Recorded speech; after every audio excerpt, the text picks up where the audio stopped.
स्वागत है आप सभी का गवर्नमेंट जॉब सीपी के ऑफिशियल यूट्यूब चैनल पर। थंबनेल देखकर आप समझ ही गए होंगे कि आज किस टॉपिक पर बात करनी है, क्या है।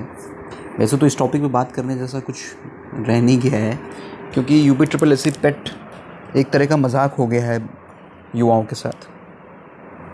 अब ये मजाक क्यों हो गया, कई लोग इन चीज़ों से लगेगा कि मैं सरकार के अगेंस्ट कुछ बोल रहा हूँ या कुछ भी। मैं किसी सरकार के अगेंस्ट कुछ नहीं बोल रहा। मैं यूपी ट्रिपल एससी के अधिकारियों की जो थिंकिंग, जो प्रणाली है, जो उनका विवेक है, जिसके तहत वो काम करते हैं, उसके ऊपर मैं एक बहुत तगड़ा कमेंट कर रहा हूँ कि ये एक भद्दा मजाक है पेट 2022 युवाओं के साथ। पीईटी 2021 कराई गई थी पिछले साल, जिसके बाद तमाम तरह की भर्तियाँ आनी थी, जिसमें जूनियर असिस्टेंट, स्टेनोग्राफर और तमाम तरह की भर्तियाँ आनी थी। लेखपाल, ठीक है, लेखपाल तो ऐसी भर्ती थी जो ऐसा लग रहा था कि पेट 2021 के लिए ही रोकी ही गई है। लेकिन पेट 2021 का एडवर्टीज़मेंट आता है, पेट 2021 का पेपर हो जाता है, पेट 2021 का रिज़ल्ट आ जाता है, लेकिन लेखपाल भर्ती का अभी तक पेपर नहीं हो सका है। केवल आवेदन करवा ली गए, पेपर कई बार टल चुकी है। अब जुलाई में 24 तारीख को है, पता नहीं हो पाएगी कि नहीं हो पाएगी, बात की बात है। कोई ऐसी भर्ती जो पेट 2021 की कंप्लीट हो गई हो, जो अधीनस्थ सेवा चयन आयोग ये बताने के कंडीशन में हो कि हमने पेट 2021 के तहत ये एक भर्ती पूरी कर ली। हाँ, एएनएम वाली भर्ती वो पूरी कर लेंगे, लेकिन पेट 2022 के पहले पूरी नहीं कर पाए वो। पेट 2022 का एडवर्टीज़मेंट फेंक दिया आयोग ने। ले लो पेट 2022, लो, 21 को भूल जाओ, अब 22 का फॉर्म भरो, पैसे भरो, 22 की तैयारी करो। देख लेते हैं इनका एडवर्टीज़मेंट पेट 2022 का। ये एडवर्टीज़मेंट है 28 जून, कल से मतलब आपके आवेदन शुरू हो गए हैं। 27 जुलाई तक आवेदन होंगे। 3 अगस्त तक आप फीस भर सकते हैं, और कोई अगर संशोधन करना है तो वो कर सकते हैं। अब पेट 2021 के बाद अगर आप लोगों को कोई भर्ती याद हो तो बताइएगा। मुझे लगता है एएनएम सिर्फ भर्ती ऐसी है जो एकदम अपने अंतिम फेज़ में आ चुकी है, लेकिन इसका भी अभी फाइनल रिज़ल्ट जारी नहीं हुआ है।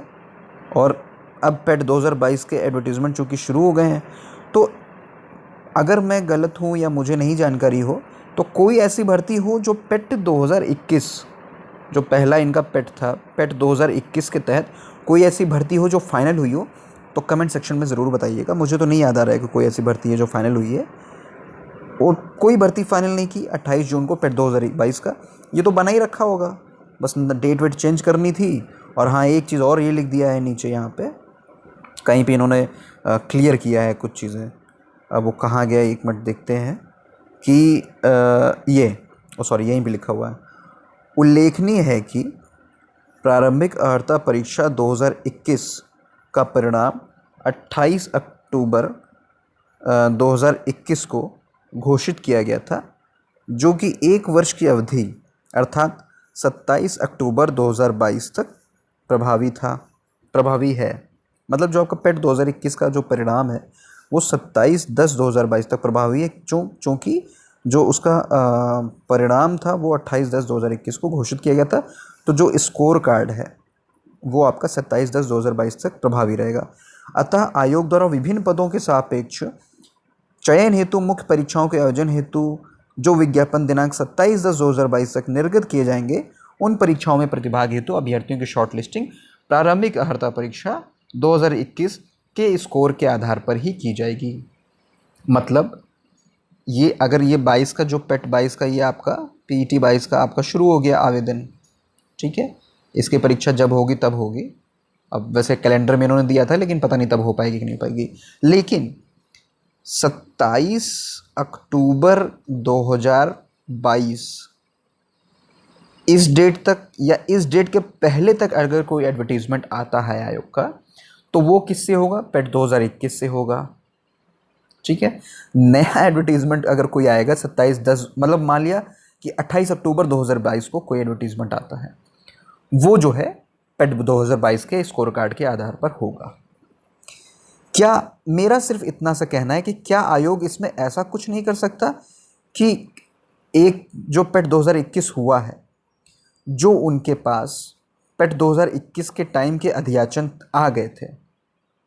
क्या ऐसा कोई नियम नहीं है आयोग बना सकता है कि अगर जैसे पेट 2021 आया था उस टाइम जितने भी अध्याचन आयोग के पास थे उनको क्यों नहीं पेट 2021 के तहत ही करवा रहा आयोग? और क्यों ऐसा नहीं कर सकता कि एक पेट 1 साल के लिए मान्य है तो 1 साल में पूरी भर्ती कंप्लीट कर लो, तब अगला पीईटी करा लो। लेकिन नहीं, सब कुछ हौच पौच करके रख देना है। कैंडिडेट भी कंफ्यूज हो जाए कि भैया कौन सा फॉर्म भरना है, कौन सा पीईटी देना है, किस में तैयारी करनी है, किस में मेंस देना है। पहले पीईटी 2021 देंगे, फिर शॉर्ट लिस्टिंग होगी, फिर मेंस अगर शॉर्ट लिस्टिंग हो गई है फॉर्म आएगा, ठीक है, फॉर्म भर दिया, शॉर्ट लिस्टिंग हो गई, अब एडमिट कार्ड निकालने के लिए दोबारा फीस देनी है, तब एडमिट कार्ड आएगा, तब पेपर देना है। उसी बीच में नया पेट का एडवर्टीजमेंट आया जा रहा है, पेट 2022 का एडवर्टीजमेंट आया जा रहा है, उसका भी तैयारी करनी है। अभी लेखपाल के लोग तैयारी कर नहीं पाए, लेख पेट 2021 के तहत लेखपाल आना था, उसकी पेपर नहीं हो पाया, अभी तक उसकी तैयारी कर नहीं पाए। पेट 2022 का एडवर्टीजमेंट आ गया, उसकी तैयारी शुरू करे आए कैंडिडेट। मतलब इतना हौच पौच, ये व्यवस्था क्यों लाई गई थी, किस लिए लाई गई थी? मैं तो कई सारे वीडियोस पर बना चुका हूँ कि ये क्यों लाई गई है पेट। और युवाओं का, बेरोजगारों का गुस्सा दिन प्रतिदिन बढ़ता ही चला जा रहा है अधीनस्थ सेवा चयन आयोग के प्रति। यूपी ट्रिपल एससी के अधिकारियों को मिलकर बैठकर इस बात पर निर्णय लेना चाहिए कि अब कैसे उनको आगे प्रोसीड करना है, क्योंकि ये जो चीज़ें हो रही हैं ये ठीक नहीं है। प्रारंभिक अर्हता जो भी इसमें भाग नहीं लेगा, उन जो पीईटी 2022 में अगर 27/10/2022 के उपरांत आयोग द्वारा जो भी विज्ञापन प्रकाशित किए जाते हैं मुख्य परीक्षा, उसके लिए आवेदन वो नहीं कर सकेंगे। ठीक है, मतलब हर साल उसको पेट देना ही देना है। मुझे तो ये चीज़ें ही समझ में नहीं आ रही है, मतलब सरदर्दी वाली चीज़ें हैं कि अब ये क्यों आयोग ने इस तरह से चीज़ें की हैं, क्या किया है क्या नहीं है, और क्यों एक पेट कराने के बाद उसकी सारी भर्तियां पूरी करने के बाद ही पेट दोबारा लाया जाए। क्यों ये पेट को बीच में, और आप पेट को बीच मिडवे में मतलब साल के बीच में क्यों करा रहे हैं? आप पीईटी को साल के स्टार्टिंग में कराइए या साल के एंड में कराइए। आप पीईटी को दिसंबर में कराइए, जनवरी में रिजल्ट दीजिए, और उस पूरे साल जनवरी में आपने रिजल्ट दे दिया, आप एडवर्टीजमेंट निकालना शुरू कर दीजिए। नवंबर तक उस पूरे साल में एडवर्टीजमेंट निकालिए, फिर आप दिसंबर में नया पेट कराइए। लेकिन आयोग और आयोग के अधिकारी, मतलब क्या बोलूँ, नीचे कमेंट सेक्शन में अभी आप लोग के कमेंट ही भर जाएंगे इतने सारे कि क्यों ये कर रहा है। तो अगर कोई भी अधीनस्थ सेवा चयन आयोग से सुन रहा है, या क्या है क्या नहीं है, क्योंकि शॉर्ट लिस्टिंग भी जिस तरह से हो रही है उसमें ऐसा लग रहा है कि जिनके एक बार अच्छे परसेंट आ गए वही बार बार शॉर्ट लिस्ट होंगे, वही हर बार मतलब नौकरी पाएंगे। मतलब क्या ये क्यों पेट है, क्यों किया गया ये प्रिलिमिनरी एलिजिबिलिटी टेस्ट क्यों है? और मुझे तो ऐसा लग रहा है कि इससे आयोग की भी सरदर्दी बढ़ गई है, कैंडिडेट्स की भी सरदर्दी बढ़ गई, आयोग का काम भी बढ़ गया है कि एक बार पेट करो, फिर मुख्य परीक्षा का एडवर्टीजमेंट जारी करो, मतलब एडवर्टीजमेंट जारी करो, फिर उस पर आवेदन आएंगे, उनकी शॉर्ट लिस्टिंग करो, उनका वेरिफिकेशन करो, उनका फिर एडमिट कार्ड जारी करो। मतलब पता नहीं क्या है क्या नहीं है, आयोग को इस बारे में सोचना चाहिए। वीडियो ठीक लगा हो तो लाइक और शेयर कर दीजिएगा। आयोग के कोई भी अगर लोग सुन रहे होंगे तो इस बात पर ज़रूर गौर करिएगा कि ये क्यों है, किस लिए, इससे किसको बेनिफिट मिल रहा है, क्या है। इस बात पर कोई भी नई चीज़ लाई जाती है तो उसके बेनिफिट्स और डिसएडवांटेजेस एडवांटेजेस जो भी होता है उन पर वर्क किया जाता है। तो पीईटी के भी एडवांटेजेस और डिसएडवांटेजेस पर वर्क कर लिया जाए कि इनके क्या लाभ हैं और क्या हानि है।